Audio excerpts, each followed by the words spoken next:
Hi friends, ಎಲ್ಲರಿಗೂ ನಮಸ್ಕಾರ.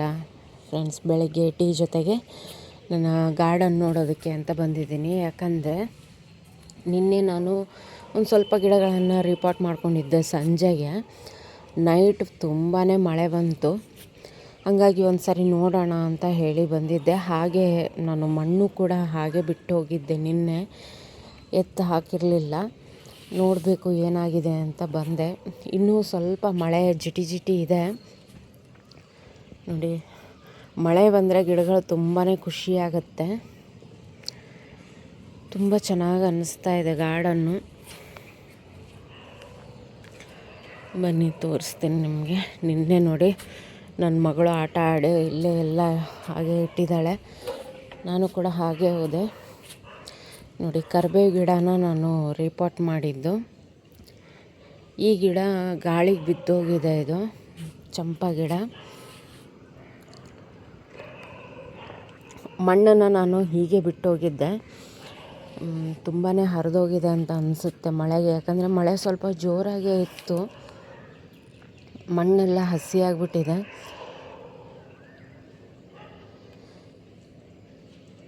ಈ ಗಿಡ ಬಿದ್ದೋಗಿದೆ. ನಾನು ಇವತ್ತು ಇದೆಲ್ಲ ಎತ್ತು ಹಾಕಿಬಿಟ್ಟು ಇನ್ನೊಂದು ಸ್ವಲ್ಪ ಗಿಡಗಳಿದೆ, ಅದನ್ನೆಲ್ಲ ರಿಪೋರ್ಟ್ ಮಾಡಿಬಿಟ್ಟು ಆಮೇಲೆ ಒಂಚೂರು ಕಸ ಎಲ್ಲ ಬಳ್ಕೊಳ್ಬೇಕು ಅಂತ ಅಂದ್ಕೊಂಡಿದ್ದೆ. ಬಟ್ ಮಳೆ ನೋಡಿ, ಮಳೆ ಹತ್ಕೊಂಡ್ಬಿಟ್ಟಿದೆ. ಈ ಟೈಮಲ್ಲಿ ಕಸ ಬೆಳೆಯೋದು ಕಷ್ಟ. ಹಾಗೆ ನಾನು ಈ ಬದನೆಕಾಯಿ ಗಿಡನೂ ಕೂಡ ರಿಪೋರ್ಟ್ ಮಾಡಿದ್ದೀನಿ. ಇದು ಗ್ರೋ ಬ್ಯಾಗಲ್ಲಿತ್ತು, ಹರಿದೋಗಿತ್ತು. ಹಾಗಾಗಿ ನಾನು ಈ ಒಂದು ಸಣ್ಣ ಪಾಟಲ್ಲಿ ಹಾಕಿದ್ದೀನಿ. ಸದ್ಯಕ್ಕಿದೆ ಇದ್ದಿದ್ದು. ಆಮೇಲೆ ಆ ಕೊಡದಲ್ಲಿ ಹಚ್ಚಿದ್ನಲ್ಲ, ಅದು ಕೂಡ ನೋಡಿ ಕೊಡ ತುಂಬ ಒಡೆದೋಗಿದೆ. ಮೊನ್ನೆ ಮಂಗ ಬಂದು ಕೆಳಗಡೆ ಬಿಸಾಕಿತ್ತು. ನಾನು ಸ್ಟ್ಯಾಂಡ್ ಮೇಲೆ ಇಟ್ಟಿದ್ದೆ ಅದನ್ನ. ಹೀಗಾಗಿ ಒಡೆದೋಗಿರೋದ್ರಿಂದ ಅದನ್ನು ಕೂಡ ಚೇಂಜ್ ಮಾಡಿದೆ ನಾನು. ಆಮೇಲೆ ಈ ರೆಡ್ ಕಲರ್ ಪಾಟ್ ಏನಿದೆಯಲ್ಲ, ಅದನ್ನು ಕೂಡ ನಾನು ರಿಪೋರ್ಟ್ ಮಾಡಿದೆ. ಇದು ಒಂದು ರಿಪೋರ್ಟ್ ಮಾಡಿದೆ. ಇದರಲ್ಲಿ ಗಿಡ ಒಣಗೋಗಿತ್ತು, ಅದನ್ನೆಲ್ಲ ತೆಗೆದುಬಿಟ್ಟು ಈ ಕೊಡದಲ್ಲಿರೋದನ್ನು ಇದಕ್ಕೆ ಹಾಕಿದ್ದೀನಿ. ಇದನ್ನೊಂದು ದಾಸವಾಳ ಹಚ್ಚಿದೆ. ಇದರಲ್ಲಿ ಬೆಂಡೆಕಾಯಿ ಗಿಡ ಇತ್ತು. ಬೆಂಡೆಕಾಯಿ ಗಿಡನ ಮಂಗ ಬಂದು ಪೂರ್ತಿಯಾಗಿ ಕಿತ್ತು ಹೋಗಿದೆ. ಇದು ನೋಡಿ,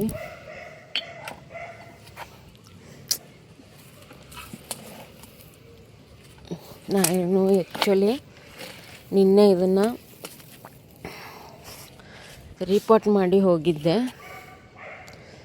ಗಾಳಿಗೆ ಇದು ಬಿದ್ದೋಗಿದೆ. ಇದು ನೋಡಿ, ಮಣ್ಣು ಕೂಡ ಕೆಳಗಡೆ ಬಿದ್ದಿದೆ. ಇನ್ನೂ ಮಣ್ಣಿತ್ತು, ಇದನ್ನು ಹಾಗೆ ಬಿಟ್ಟಿದ್ದೆ. ತುಂಬ ಕತ್ತಲಾಗಿತ್ತು, ಹಾಗಾಗಿ ನಾನು ಬಿಟ್ಟು ಹೋದೆ. ಬಟ್ ಈ ಸ್ಥಿತಿಲಿದೆ. ಇವತ್ತು ಬಿಸಿಲು ಬೇರೆ ಬೀಳಂಗೆ ಕಾಣಲ್ಲ. ಯಾಕಂದರೆ ಮಳೆ ಇದೆ ನೋಡಿ, ಜಿಟಿ ಜಿಟಿ ಮಳೆ ಬರ್ತಾ ಇದೆ. ಆದರೂ ಇದನ್ನು ಎಲ್ದಕ್ಕಾದರೂ ಹಾಕ್ತೀನಿ. ಯಾಕಂದರೆ ಇಲ್ಲಾಂದರೆ ಇದಿಷ್ಟು ಮಣ್ಣು ಹರ್ಕೊಂಡು ಹೋಗ್ಬಿಡುತ್ತೆ. ಇನ್ನು ಈ ಪಾಟ್ಗಳ್ನು ಕೂಡ ರೆಡಿ ಮಾಡಿಟ್ಟಿದ್ದೀನಿ. ಇದು ಮಾವಿನ ಶುಂಠಿ ನೆಡೋದಕ್ಕೆ ರೆಡಿ ಮಾಡಿಟ್ಟಿರುವಂಥದ್ದು. ಈಗ ನಾನು ಮಾವಿನ ಶುಂಠಿ ಕೂಡ ಹಾಕ್ಬಿಡ್ತೀನಿ ಇದಕ್ಕೆ. ಈ ಮಳೆ ಇದ್ದರೆ ಏನಂದರೆ ರಿಪೋರ್ಟ್ ಮಾಡೋದು ಸ್ವಲ್ಪ ಕಷ್ಟ. ಎಲ್ಲ ರಾಡಿ ರಾಡಿ ಥರ ಆಗಿಬಿಡುತ್ತೆ. ಆದರೂ ಕೂಡ ಇವತ್ತು ಎಷ್ಟು ಸಾಧ್ಯ ಆಗುತ್ತಲ್ಲ ಅಷ್ಟು ಕ್ಲೀನ್ ಮಾಡಿಕೊಂಡು ರಿಪೋರ್ಟ್ ಎಲ್ಲ ಮಾಡ್ಕೊಳಕ್ಕೆ ಟ್ರೈ ಮಾಡ್ತೀನಿ. ಇದಕ್ಕೆ ಮಾವಿನ ಶುಂಠಿ ಹಾಕ್ಕೊಂಬಿಡ್ತೀನಿ. ಇನ್ನೊಂದು ಪಾಟನ್ನು ಕೂಡ ರೆಡಿ ಮಾಡಿದ್ದೀನಿ, ಅದನ್ನು ಅದಕ್ಕೆ ಇಟ್ಟಿದ್ದೀನಿ. ಅದನ್ನೂ ಕೂಡ ಅದರಲ್ಲೂ ಕೂಡ ನಾನು ಮಾವಿನ ಶುಂಠಿನ ಹಾಕ್ಕೊಂಬಿಡ್ತೀನಿ. ನಾನು